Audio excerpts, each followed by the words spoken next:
In the serene village of Dawnhaven, where the rooftops touched the sky, a young lass called Lily stirred before the sun itself.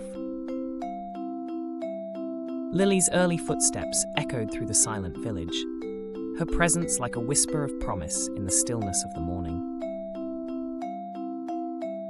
The usual night-loving companions of Lily now gazed hesitantly at her changing aura, trying to decipher the source of her newfound radiance. Mrs. Willow's arrival was akin to a warm breeze on a cool morning, her words carrying the weight of ancient wisdom and gentle guidance.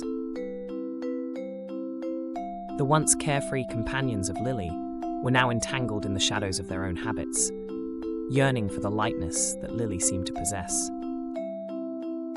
Under the ancient sentinel of the oak tree, Mrs. Willow shared stories of the magic that awaited at the break of day, her words weaving a spell of hope and transformation.